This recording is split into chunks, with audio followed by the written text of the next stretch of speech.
Kong ayaa shalay wada hadaladii ugu horeeyay ee looga hadlayo arrimaha ganacsiga iyo iskaashiga dhaqaalaha la yeelatay ganacsatada Afrikaanka ah ee ku nool magaalada Dubai. Shirkani ayaa ah mid ay Hong Kong diiradda ku saaraysay sida ugu fudud ee qaaradda Afrika ganacsigeeda ugu ballaarin lahayd. Ugu horeyntiina ganacsatada iyo madaxda shirkadihii ka socday Hong Kong ayaa khudbado isbarasho ka soo jeediyay goobta shirka ka socday, iyagoona qodob muhiim ah ku tilmaamay inay xiriir dhanka ganacsiga ah yeeshaan labada dhinac ee Hong Kong iyo Afrika. sidoo kalena waxaa fursad gaar ah la siiyay ganacsatada Afrikaanka ah ee ku nool magaalada Dubai inay iyagana helaan fursad isbarasho si ay uga wada hadlaan qaabka ay uga faa'iideysan lahaayeen fursadan weyn ee Hong Kong diiradda ku saarayso inay ballaariso ganacsiga ay la leedahay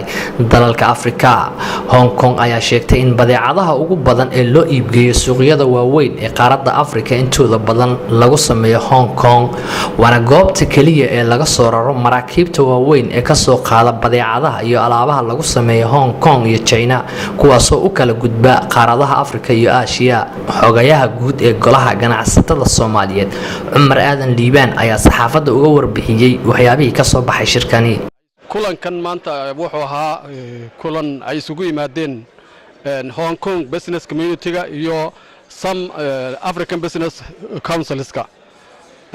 oo lagaga hadlayay maxay ahayd arrimaha ganacsiga iyo sidii loo wada shaqayn lahaa, sidii investment wadan kastaaba dadka ganacsatada ee matalaya inay ganacsatada kale ay soo jiisaan. Somali Business Council ama dadka Soomaaliyeed community-ga Soomaaliyeed ee Dubai ku nool ee ka soo qayb galay markaa waxay isku xoojinayeen inay maxay ahayd soo jiitaan dadka ganacsatada ee shirkadaha waaweyn ee Hong Kong ka yimiday. sidoo kalena qaar ka mid ah ganacsatada Soomaaliyeed ee ka soo qayb galay shirkan ayaa iyagana nooga waramay faa'iidada uu leeyahay shirkani looga hadlayo arrimaha ganacsiga Afrika. والله شركني فائدة بدن أيو ليهاي ما تكرر على هالكني خاصة ولي بجيس كأفريقيا سدا صوماليا جيبوتي إثيوبيا أد أيو مارتي وفي عنيهاي وحاسن لهاي سدا إن لوسي وضد كان أي مكان بانكوك أي أفريقيا صوغلان أو أي كساران إن أي يعني عبسي أمبا أي جرتو أي كساران أو أي بيزنس كوغا إيو عالم كلهم باكسو خير بلاي تاسو معنا نوفي دي هونغ كونغ in ay macna ganacsi diyaar u yihiin inay ummadda Afrikaanka iyo Soomaalida iyo intaba inay macna wax kala shaqeeyaan maadaama anagana aanu nahay Soomaaliya waxaanu jecelnaa aad iyo aad macna inaan khibrad aan ka qaadano waayo adduunyada aad bay horumareen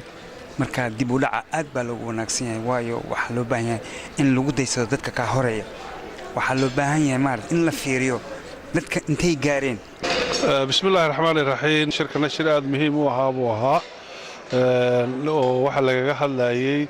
iskaashiga ganacsi ee Hong Kong iyo Afrika.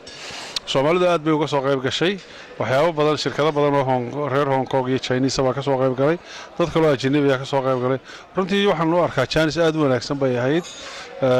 oo muhiim ah oo dabcan dadka Soomaaliyeed muhiim u ah ganacsatada Soomaaliyeed inay ka faa'iideystaan oo ay halka xiriir badan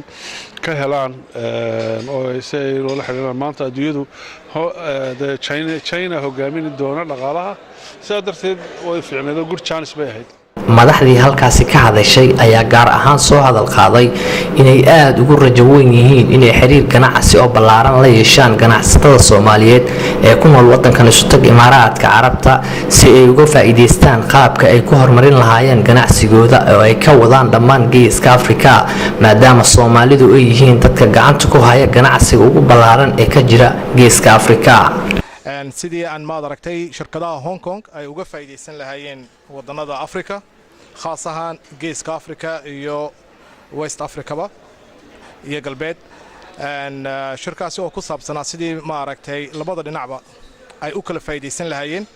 ay shirkadaha Hong Kong ka imanaya ee Afrika tagi karala si ay Dubai uga faa'iideystaan ay Dubai u noqoto hub meel ay ma aragtay labada qoloba ay ku kulmaan ayna wax isku weydaarsadaan. ugu dambeyntiina waxaa halkaa ka hadlay gudoomiye ku-xigeenka golaha ganacsatada Soomaaliyeed Maxamed Jirde. waxa China iyo East ka laga iibsado iyada wax badan baa la soo mariyaa wixii laga iibinayana waxa la mariyaa Hong Kong waa suuq weyn billion iyo badka Chinese ka ana waa center alaabta meesha doonaha lagu sameeyo waxna waxay ku sameeyaan gudaheeda wax badan dibadda lagu sameeyaa marka waa suuq weyn oo aad u danaynayana Afrika haddana dee suuq la shaqaysta marka Soomaali haddaan nahay way danaynayaan xooga Soomaalida waa arkeen iyo dhaqaalaha